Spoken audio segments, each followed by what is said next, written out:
Haleluya. Ningetaka kukaribisha siku ya leo kwa ajili ya neno la Bwana. Majina yangu naitwa Mchungaji Janes. Ninahudumu katika kanisa la Christian Foundation Fellowship hapa Kiamumbi mjini Kawa West. Nataka kumshukuru Mungu kwa sababu yangu na kwa sababu yako. Na wewe ambao unayenifuatilia, na kukaribisha sana uweze kucomment na kushare na kulike. Bwana atakubariki katika jina la Yesu. Leo ningetaka kuongea juu ya kibali, na ningetaka kuongea juu ya msichana mmoja katika Biblia ambaye anaitwa Esther. Na kibali kikiucha juu ya mtu, akijalisha kwamba unatoka wapi, akijalishi tribe yako, akijalishi umesoma ama hujasoma, akijalishi uko na mtu juu ama hauna mtu, haijalishi kama kuna mtu atakushika mkono. Lakini wakati kibali cha Bwana kinaangukia mtu, huwa kuna mambo automatically ina change katika jina la Yesu. Ningetaka nishukuru kwa sababu ya neno, alafu nikasome, na amini Mungu ya kwamba unaenda kubarikiwa katika jina la Yesu. Baba, nakushukuru wakati huu Jehova kwa sababu ya wale watu wananifuatilia, na hata kwa ajili ya neno lako. Bwana, naomba kwamba tunapoenda kumega mkate huu kwa pamoja, kila mmoja akaweze kuenda kiwango kingine katika jina la Yesu. Naomba unitumie kwa sababu wewe ni Mungu. Pokea sifa. Nakaribisha uwepo wako na Roho Mtakatifu katika jina la Yesu, naomba na kuamini. Amen. Maandiko inasema kwamba, karibu sana wewe ambao unani watch. Maandiko inasema kwamba Esther alikuwa yatima, na Mordekai ambaye ni mjomba wake ambaye aliyemlea walikuwa katika uhamishoni. Na nataka kusema kwamba kibali kikija juu yako, wewe ambao una complain, unasema watu wakupendi, unasema kwamba biashara zako haziendi vizuri, ningetaka kukwambia kwamba tafuta mwenye kibali, na yule ambaye anapeana kibali ni Mungu.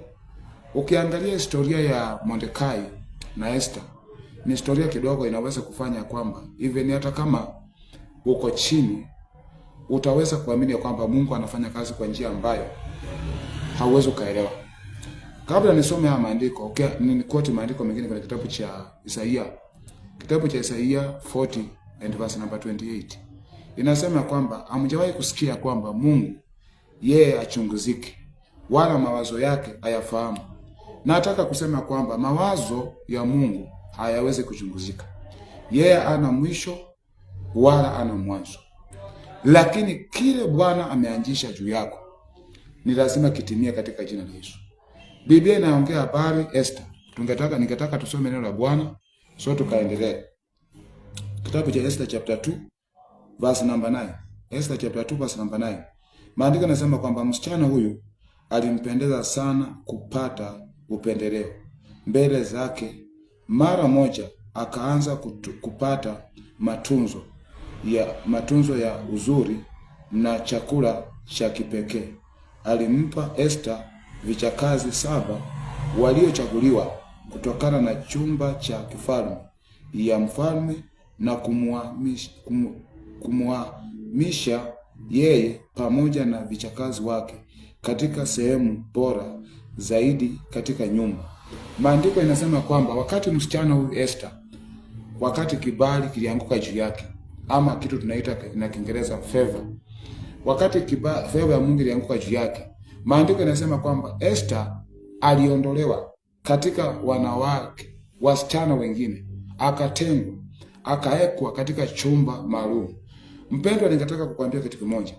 Wakati favor ya Mungu inakuja juu yako, haijalishi kule umetoka, haijalishi kwenye inakaa namna gani, haijalishi mlizaliwa wangapi, haijalishi uko peke yako, haijalishi uko na degree ama diploma ama uko na watu ambao unajiona nayo.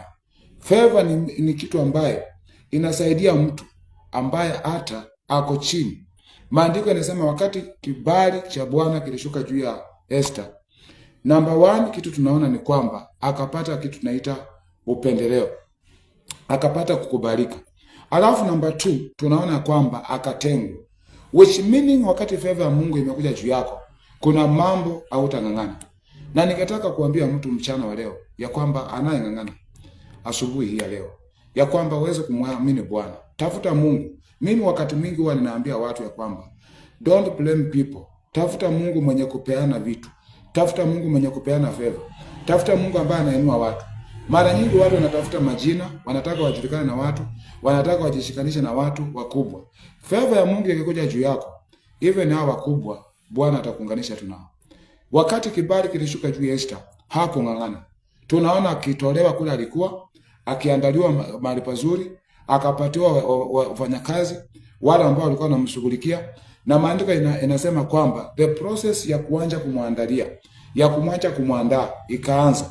Wakati kibali cha Bwana kimeshuka juu ya mtu, kuna kitu huwa ina change, natural and physical. Kuna kitu huwa ina change, kuna mambo inabadilika, hata uso wako ina change, kuongea kwako kuna change, kuvaa kwako kuna change. Yaani wewe tena ukuwe mtu wa kawaida. Unajua wakati mwingine unaweza kaa na watu na wakakuzoea. Even hata kama Mungu amekuita uko na kitu ndani yako, hawaoni. But when the favor of God, kibali cha Bwana kinashuka juu yako, mambo inabadilika. Maandiko inaongea kuhusu Yusufu. Biblia inasema kwamba na Yusufu akapata kibali. Hata kama alikuwa ameuzwa, akapata kibali katika nyumba ya Potifa. Akamwaminia vitu. Wakati kibali cha Mungu kimekuja juu yako, watu watakuaminia mambo, watu watakuaminia vitu, watu wataanza kukulocate. Na ninakuombea mchana wa leo katika jina la Yesu, kibali cha Bwana kikuangukie. Wewe ambao umestruggle, wewe ambao umeng'ang'ana kule unafanya kazi, kwa biashara zako, kwa nyumba yenu, kwa familia yenu, hii favor ikuangukia asubuhi leo katika jina la Yesu. Maana wakati umepata kibali, hautang'ang'ana katika jina la Yesu. Biblia inasema kwamba Yusufu akatawala kwa ile nyumba. Bwana Yesu apewe sifa. Akawa mkubwa, akainuka. Hata kama alipelekwa gerezani. Ndio nimesema kwamba kibali cha Mungu kikiwa juu yako, haijalishi kule utaenda. Hata ukienda kwa shimo, Mungu atakutoa kule kwa shimo. Maandiko yanasema hata kule gerezani akapata favor machoni pa msimamizi wa gereza, na akamwaminia wafungwa, na akamwaminia mambo mengine.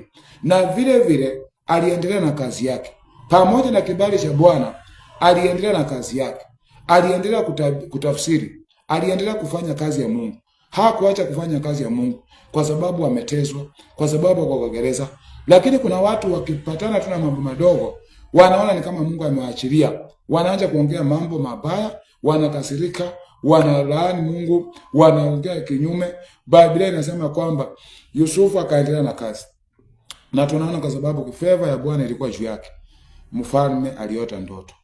Ninakuombea kwamba hiyo kibali Bwana ameshukisha juu yako kitasababisha watu wakutafuta katika jina la Yesu. Yusufu hakwenda kutafuta mfalme. Yusufu alitafutwa. Yusufu alienda kwa gereza, akatolewa katika jina la Yesu. Wewe ambao uliye katika darkness, wewe ambao uliye katika shimo, wewe ambao uliye mahali unasikia kwamba uwezo ukatoka, ninakuombea katika jina la Yesu ya kwamba favor ya Bwana ikuangukie katika jina la Yesu. Favor ya Bwana ikuangukie katika hiyo biashara. Wewe ambao una job, unatafuta kazi, umetembea muda mrefu ukijaribu kutafuta riziki lakini ipatikane, kibali cha Bwana kikuangukie siku ya leo. Wale wote wako na kazi zako wakutafute katika jina la Yesu. Ninaombea hata wale ambao wananisikiza, wale ambao wananifuatilia, kama kuna jambo unapitia ngumu asubuhi ya leo, ninakuombea kibali cha Bwana kianguke juu yako. Kuacha kibali cha Bwana kianguke juu yako, even that man ambaye unataka utapata kwa urahisi. Watu watakupatia vitu. Maandiko yanasema kwamba Esther alipata kibali machoni pa mfalme. Mpaka siku moja mfalme amemuuliza, anamwambia sema kila kitu ambacho unataka nikutendee sasa. Ninakuombea katika jina la Yesu, Mungu akupatie kibali. Kwa hiyo biashara umeng'ang'ana, Mungu akupatie kibali. Katika hiyo familia, Mungu akupatie kibali. Kwa hiyo marriage, Mungu akupatie kibali. Kuna kibali ukipata, kwa sababu even the Bible say apataye mke amepata kitu chema na amepata kibali. Na unaweza kukua mahali unang'ang'ana kwa sababu you don't have favor ya Mungu. May the favor of the Lord upon you this morning. May the favor of the Lord locate you in the name of Jesus Christ. May the favor of God touch you in the name of Jesus Christ. Kibali kikutangulie mbele katika jina la Yesu. Let me tell you, when you receive favor, people begin to look you. People begin to associate with you. We have some people ambao hawawezi kuassociate na wewe kwa sasa because of your circumstance. But when God change your circumstance, when God come when God lift you, when God give you favor, hiyo favor ikikuja juu yako, watu wataanza kukupenda, watu wataanza kukutafuta. Naomba ya kwamba kibali cha Bwana kitakufikia. Esther alikuwa yatima, lakini kibali ikamtetea katika jina la Yesu. Kuna mambo watu tunang'ang'ana na kwa maisha kwa sababu wakati mwingine hatuna kibali. Kuna ng'ang'ana kwa kitu. Unakuta kwamba kitu ingekuchukua siku moja, inakuchukua 20 years because you don't have favor. Lakini wakati kibali cha Bwana kinashuka juu yako, even hata kama ni huduma, hata kama uko na ministry ndani yako, hata kama ni kanisa, wakati kibali cha Bwana kimeshuka juu yako, watu watatoka hata sehemu mbalimbali wakikutafuta katika jina la Yesu. You'll never look people. You'll never look people. People will look you. Watu watakutafuta. Watu wenyewe watakuja.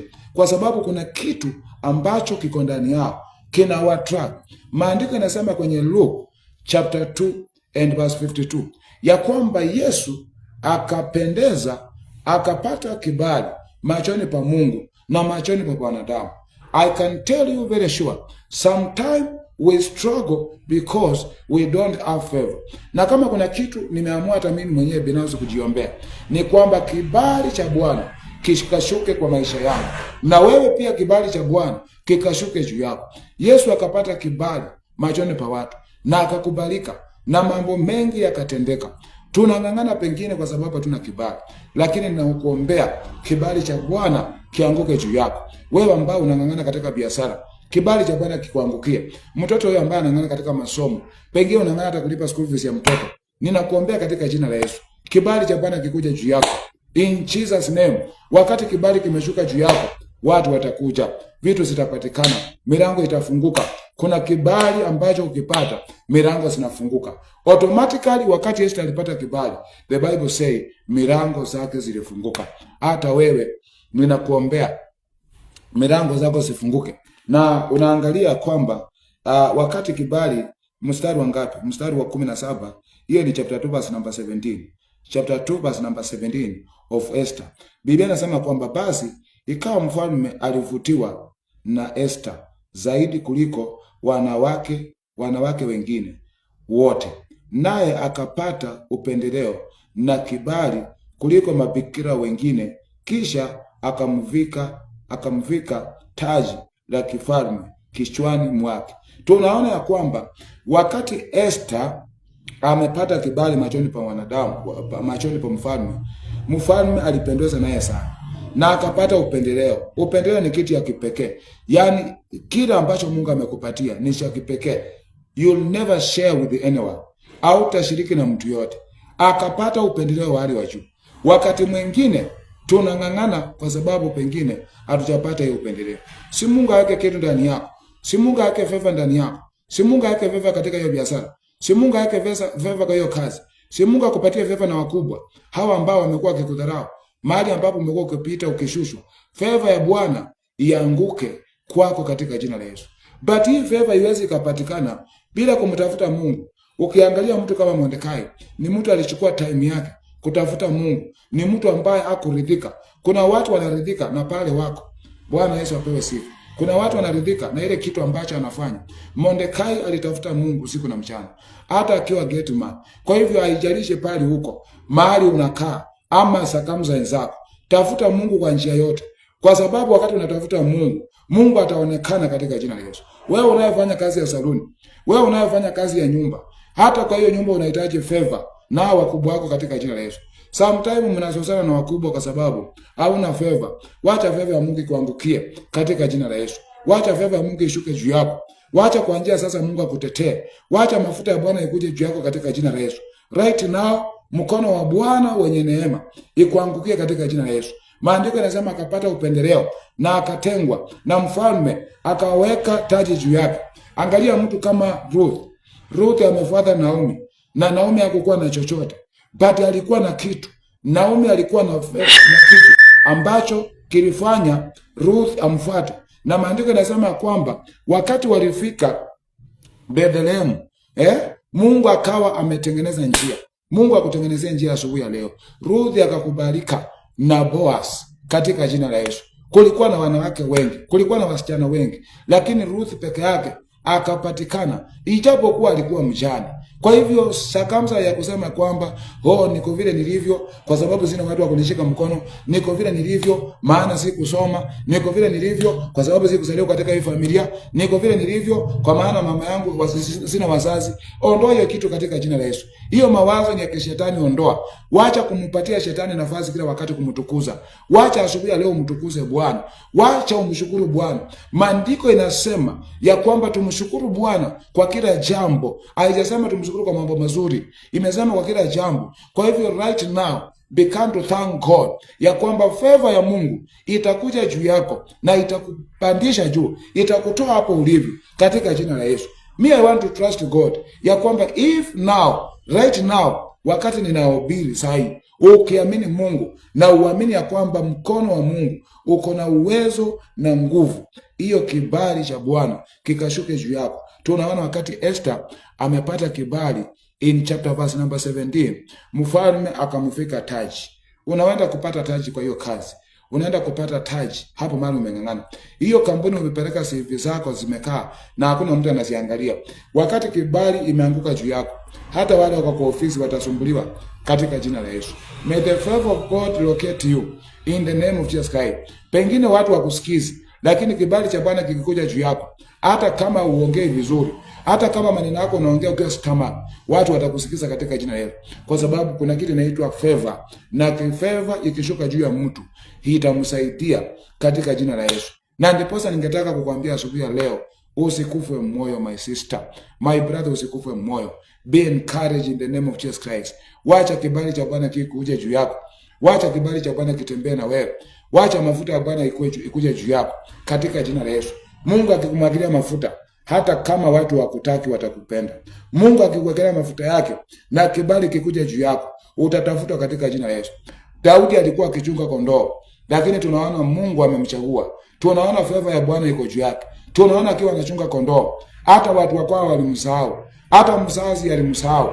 Watu wanaweza kuwa walikusahau kwa sababu pengine huna kitu. Hakuna mtu anataka kujishikanisha na wewe kwa sababu ya vile ulivyo. Hakuna mtu anataka kukuongelesha kwa sababu vile ulivyo. Hata ukipiga simu yako, hakuna mtu anataka kuchukua. Lakini nataka nikunenee siku ya leo ya kwamba kibali cha Bwana kinaenda kuanguka juu yako. Watu wataanza kukutafuta katika jina la Yesu. Waliokuwa wamesaulika na wewe watakutafuta katika jina la Yesu. Maandiko yanasema wakati Samueli alitumwa aenda anoint Daudi, ya kwamba baba yake ambaye ni Jesse alileta watoto wale ambaye anawajua, akawaleta wote, wakina Shama akawaleta, wakapita pale, wakaekwa mafuta ya Bwana ikakataa.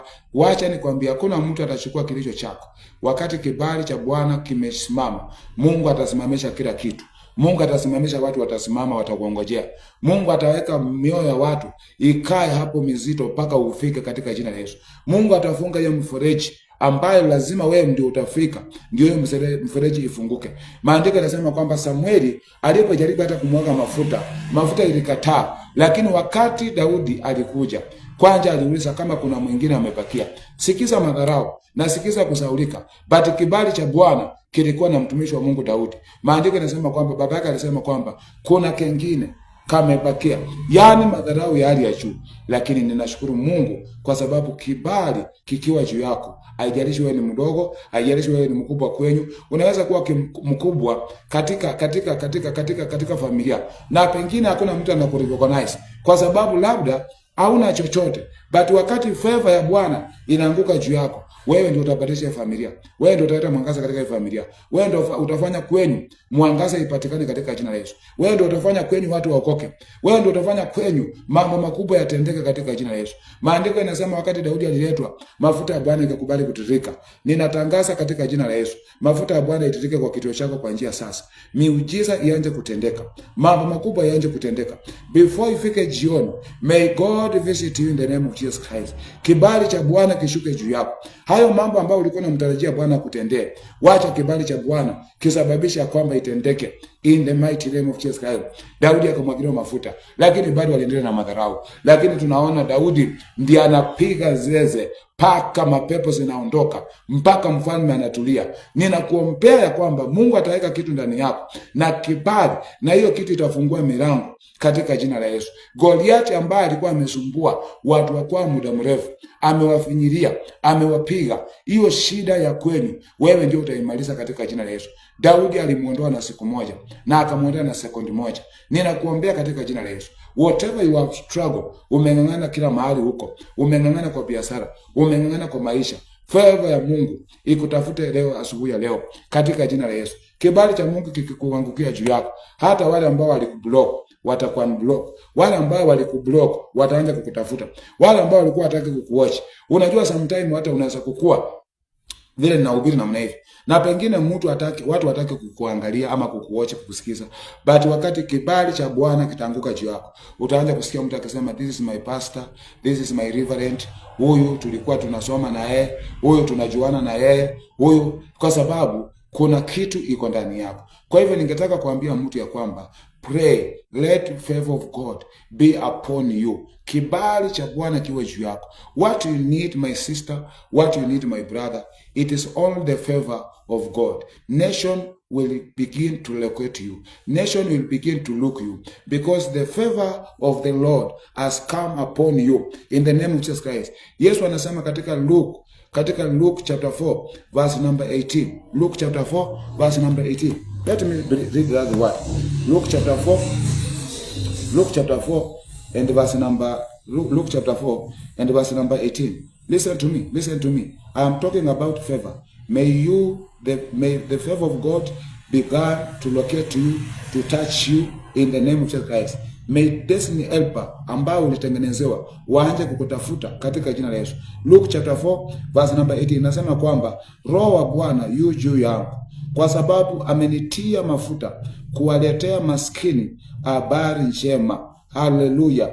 Amenituma kuwatangazia wafungwa kufunguliwa kwao. Na ninatangaza kibali cha Bwana kianguke juu yako. Mikanda zote zimekufunga ikatike katika jina la Yesu.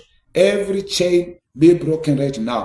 Every chain be broken now. Every chain of sickness be broken now. Every chain of struggle be broken now katika jina la Yesu. Chain za madeni zikatika asubuhi ya leo katika jina la Yesu. Favor ya Mungu ianze kukutetea. Kibali cha Bwana kishuke juu yako. Yesu anasema nimetiwa mafuta kuwatangazia maskini habari njema. Haleluya. Amenituma kutangaza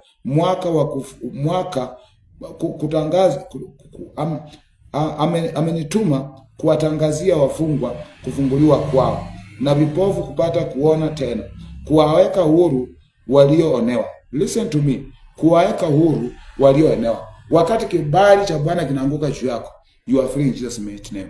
Na hata kama uko mbali, just believe this word of God, ya kwamba wakati kibali cha Bwana kimeanguka juu yako, you are free. Utaachiliwa hata kama ni kwa prison, utaachiliwa hata kama ni kwa kitanda umelala. Kibali cha uponyaji kishuke juu yako katika jina la Yesu. Wewe ambao umetafuta mambo vile utatokelezea, kibali cha Bwana kishuke juu yako. Watu waanze kukutafuta, watu waanze kukuja kwako katika jina la Yesu. In the name of Jesus Christ. You are a servant of God, believe the word of God. You are a woman of God, believe the word of God. Wewe ambao umetoka chini kabisa hata utambuliki, amini neno la Bwana. Sikiza verse number 19 nasema kwamba na kutangaza mwaka wa Bwana uliokubalika. Ninatangaza mwaka wa 2025 hata kama imefika mwezi wa 9. In Jesus name, let this year utamaliza na machozi. Wacha hii mwaka utamaliza na huzuni. Wacha hii mwaka utamaliza hata kama kuna watu walikuacha, hata kama kuna watu walikuondokea, hata kama kuna watu watakanga kusikia stories zako, hata kama kuna watu watakanga kupika simu yako. Ninakuombea leo katika jina la Yesu ya kwamba wengine wataanza kukutafuta, wengine wataanza kukupigia simu, wengine Mungu ataweka mzigo ndani yao katika jina la Yesu. Na ningetaka kuambia mtu ya kwamba wakati Mungu ameweka mzigo ndani ya mtu, si kama vile wewe unaenda kujipendekeza kwake, si kama vile unaenda kumwomba kusaidie. Mungu akiweka pale ndani ya mtu, hata nyamaza katika jina la Yesu. Ninakuombea vitu zako zote zilizopotea, kibali cha Bwana kikianguka juu yako, virejee katika jina la Yesu. Yale mambo ambayo umeng'ang'ana nayo, pokea kwa urahisi katika jina la Yesu. In the name of Jesus Christ. Miezi ambayo zimezalia mpaka tufike Disemba, ninakuombea kwamba utakuwa na mng'ang'ano katika jina la Yesu. Let your breakthrough begin now. In Jesus' name. Let your breakthrough begin now. In Jesus' name. Let your financial begin now. In Jesus' name. Wacha kila kung'ang'ana ambao umeng'ang'ana iishe katika jina la Yesu. Ninaachilia nguvu ya Bwana, ninaachilia upako, naachilia mafuta ya Bwana ikupate mahali uko katika jina la Yesu.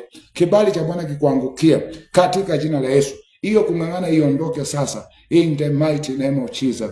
Ninaamini ya kwamba Bwana kuna kitu anafanya. Biblia inasema kwamba Mungu anafanya jambo jipya. Wakati kibali cha Bwana kimeanguka juu yako, kuna jambo kipya kinatendeka katika jina la Yesu. Even your style ya kuvaa, hata even style yako ya kukula, even style yako ya kutembea itabadilika katika jina la Yesu. Lakini tafuta mwenye kupeana kibali, na mwenye anayepeana kibali ni Mungu. Hallelujah. May this favor ikufuate katika jina la Yesu. Mali wazazi wako walishindwa, kibali cha Bwana kikuangukie, uvuke katika jina la Yesu. Mali wa family walishindwa kupita, kibali cha Bwana kikuangukie. Oh Ramashanda, upite katika jina la Yesu. Let me tell you, unaweza ng'ang'ana hata kwa huduma na kwa sababu pengine kibali cha Bwana kikuangukia. Wakati kibali cha Bwana kinakuangukia, unakuta kwamba mambo yanakuwa very easy katika jina la Yesu. Let favor upon you right now. I declare favor of the Lord. Kibali cha Bwana kikuangukie in the name of Jesus. Kibali ya uponyaji kuangukie katika jina la Yesu. Hata kama ni magonjwa ya kansa, hata kama ni uvimbe iko kwa mwili, natangaza katika jina la Yesu kibali ya uponyaji.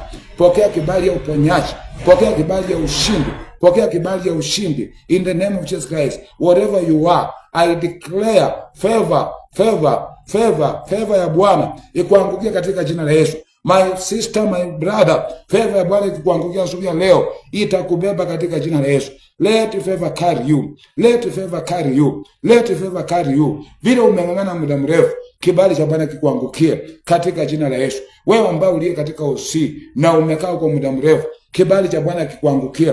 Wewe ambaye hata kama ulikunywa madawa za kulevya, kibali cha Bwana kianguke juu yako ya uponyaji, urecover, ureform in the name of Jesus. Kibali cha uponyaji katika jina la Yesu. Wewe ambaye watu waligive up na wewe, ninaachilia kibali ya Bwana katika jina la Yesu. Wewe ambaye watu walikuacha, ninaachilia kibali cha Bwana. Even the people ambao hawakutaka kusoti nawe, hawakutaka kukutafuta, wataanza kukutafuta katika jina la Yesu. Unaweza kuwa umeng'ang'ana muda mrefu, lakini Mungu anaenda kuchukua sekondi moja tu kuchange maisha yako. Mungu anaenda kuchukua sekondi moja tu kukuponya katika jina la Yesu. Ninakuombea katika jina la Yesu, kibali cha Bwana kiwe juu yako in the mighty name of Jesus Christ. Pale popote unaniwatch, pale popote unanisikiza, na kuombea kwamba kibali cha Bwana kikuangukie katika jina la Yesu. Pokea kibali asubuhi ya leo. Pokea kibali siku ya leo. Pokea kibali wiki hii yote. Tembea na kibali ya Bwana mwezi wa 9.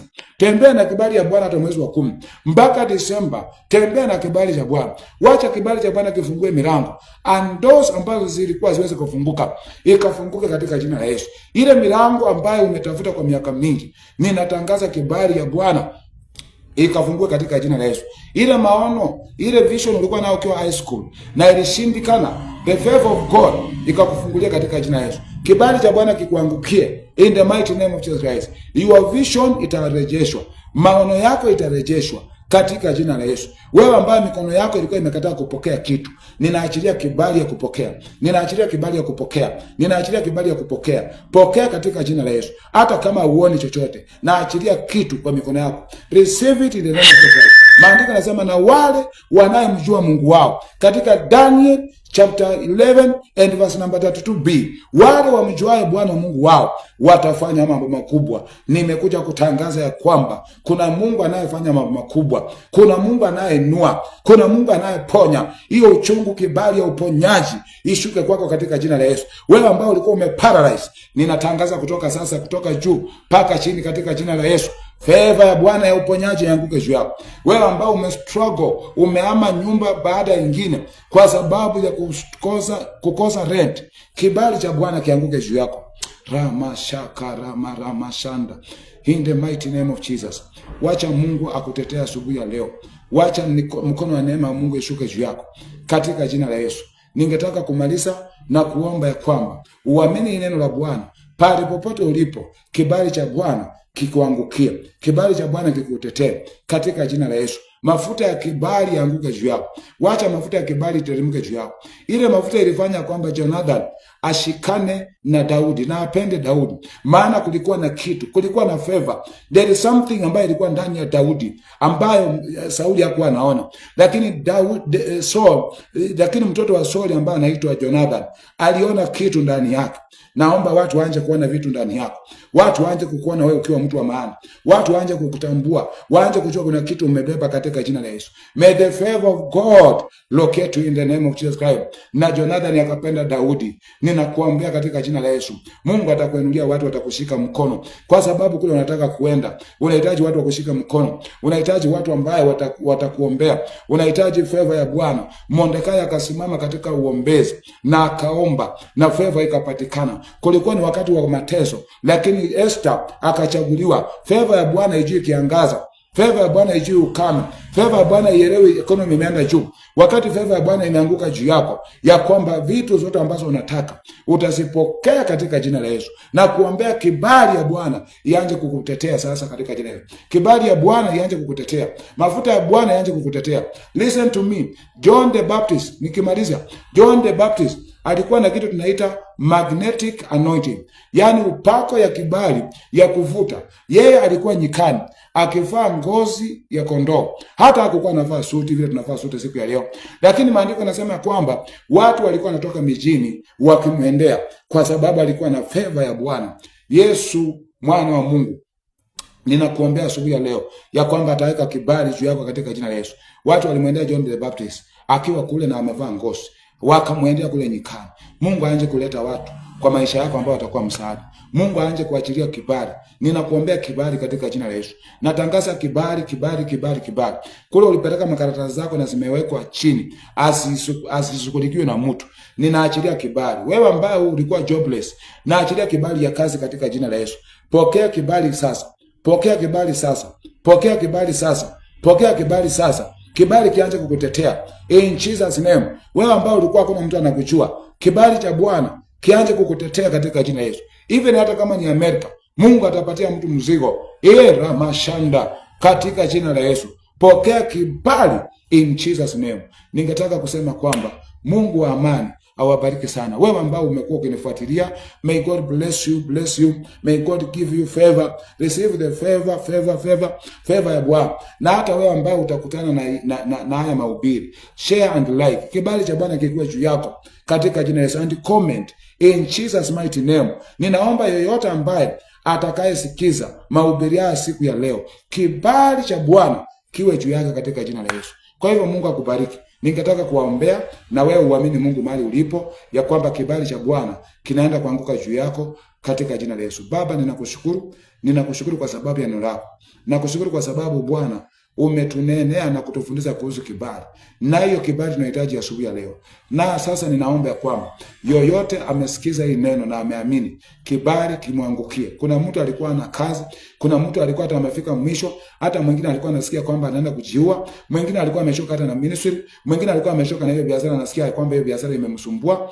Oh my God, ninaachilia kibali chako katika jina la Yesu. Kuanzia sasa atetewe kwa imani hii. Kuanzia sasa atetewe kwa imani hii. Kuanzia sasa atetewe kwa imani hii. Naachilia ushindi wa Bwana siku ya leo katika jina la Yesu. Baba, ninakushukuru kwa sababu umetenda. Pokea sifa kwa kuwa umetenda, kwa utukufu wa jina lako la Yesu Kristo, mwana wa Mungu aliye hai, nimeomba na kuamini. Amen. May God bless you and do you good. Nimesema kwamba ninahudumu katika kanisa la Christian Foundation Fellowship hapa CFF Kiamumbi, na Mungu akubariki sana. Unaweza kututembelea katika ibada zetu. Huwa tunakuwa na lunch hour kutoka Monday mpaka Thursday. Lunch hour tunakuwa nayo kutanjia saa 6 mpaka saa 8 kila siku. Alafu siku ya Wednesday kama ya leo huwa tunakuanga na ibada ambayo inaanza kitu saa 6, tunamaliza kitu saa 9:30. Unaweza kututembelea. Ni ibada ya deliverance and healing. Kama uko na jambo inakusumbua, kitu yoyote, mambo ambayo imekusonga, kuja hapa tuombe Mungu na Mungu atakutetea na atakutendea mambo mema. Na vile vile siku ya Thursday tunakuwa na lunch hour. Friday inakuanga prayer, ni siku ya maombi. Tulitenga ikiwa siku tu ya maombi kutoka asubuhi mpaka jioni saa 1. Huwa tunafanya uombezi ya kuombea ibada zetu, ya kuombea watu wa Mungu, ya kuombea wiki vile imekuwa na kushukuru Mungu. Kwa hivyo alafu siku ya Sunday huwa tunakuwa mahali hapa kuanzia asubuhi mpaka saa 8 ama saa 7:30. Kwa hivyo unaweza kututembelea na Mungu wa amani atakubariki katika jina la Yesu. Kama Mungu pia amekubariki na umesikia kukuwa msaada katika hii huduma, right now we have the project ya kutafuta uwanja. Unaweza kushiriki pamoja na sisi katika jina la Yesu Kristo ili tukapate mahali pa kujengea Mungu nyumba katika jina la Yesu. Na pia unaweza kuwa msaada hata kwangu na Bwana atakubariki. Unaweza kuamua kuwa partner wa kusimama nami kwenye support ili tukaweza kuhubiri neno la Bwana bila kustruggle na bila kung'ang'ana in